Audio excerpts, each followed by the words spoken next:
ইউরোপের পরিবেশ বান্ধব হয়ে ওঠার পথে প্রধান বাধা প্রাকৃতিক সম্পদ।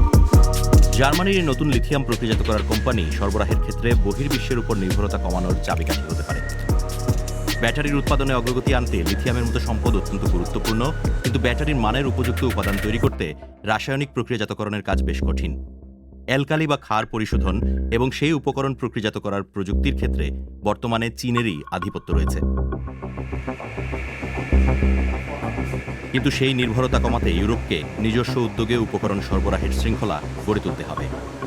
ফ্রাঙ্কফুর্ট শহরে এএমজি লিথিয়াম কোম্পানির ল্যাবে কেমিস্টরা পরিশোধনের প্রতিটি ধাপের উপর অবিরাম নজর রাখেন এবং সেগুলো পরীক্ষা করেন।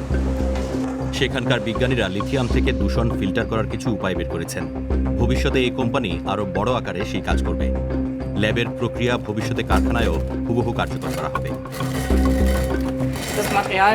এখানে মেটেরিয়াল প্রেস করা হয়, তারপর সিলিন্ডার অত্যন্ত দ্রুত ঘোরে। ঘূর্ণনের সময় দ্রবণটি ফিল্টার ব্যাগ থেকে ছিটকে বেরিয়ে আসে। ভেতরে শুধু নোংরা ও অশুদ্ধ অংশ থেকে যায়। আমার পরিষ্কার ক্রিস্টালাইজেট এখানে থাকে। এটাই হলো মৌলিক প্রক্রিয়া। ফ্রাঙ্কফুর্ট ভিত্তিক এই কেমিক্যাল কোম্পানি প্রায় 5 বছর ধরে পরিশোধনের ধাপগুলোর ক্ষেত্রে নিজস্ব দক্ষতা বাড়িয়ে চলেছে। প্রত্যেকটি ধাপ সম্পর্কে সুনির্দিষ্ট জ্ঞান অর্জন করলে বিজ্ঞানীরা ল্যাবের বাইরেও সেই ক্ষমতা গড়ে তুলবেন।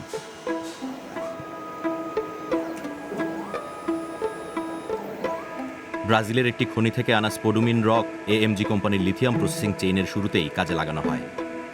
ব্রাজিলে সেটিকে মাটি থেকে বের করে প্রক্রিয়াজাত করা হয়েছে।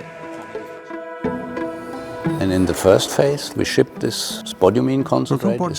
Is the name for it, to China. এটাই তার নাম।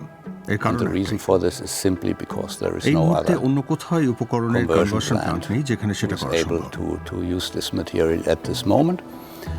And then we get back from China technical intermediate থেকে বিটারফেল্ডে আমরা চূড়ান্ত ব্যাটারির মান অর্জন করতে সেটি পরিশোধন where we করি। do the refining to the final battery grade. বিটারফেল্ড ভলফেন জার্মানির পূর্বাঞ্চলের এক রাসায়নিক শিল্পকেন্দ্র। উৎপাদনের জন্য এএমজি কোম্পানি এই জায়গাটিই বেছে নিয়েছে। ভবিষ্যতে কারখানার জমি 5 গুণ পর্যন্ত বাড়ানোর সুযোগও রয়েছে সেখানে। কারখানা এখনও তৈরির কাজ চলছে। সেটি সম্ভবত ইউরোপের সবচেয়ে বড় লিথিয়াম শোধনাগার হয়ে উঠবে। প্রথম পর্যায়েই বছরে 20,000 টন লিথিয়াম হাইড্রোক্সাইড পরিশোধন করা হবে বলে প্রত্যাশা রয়েছে।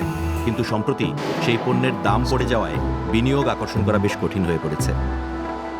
People are very, very cautious বর্তমানে লিথিয়াম putting money প্রকল্পে into বিনিয়োগের বিষয়ে মানুষ lithium অত্যন্ত সতর্ক projects হয়ে at this উঠেছে। point. Because with the current price কারণ level, it's বর্তমান very মূল্যের hard নিরিখে to বিনিয়োগের make কথা বলা সত্যি খুব an কঠিন। investment case, actually.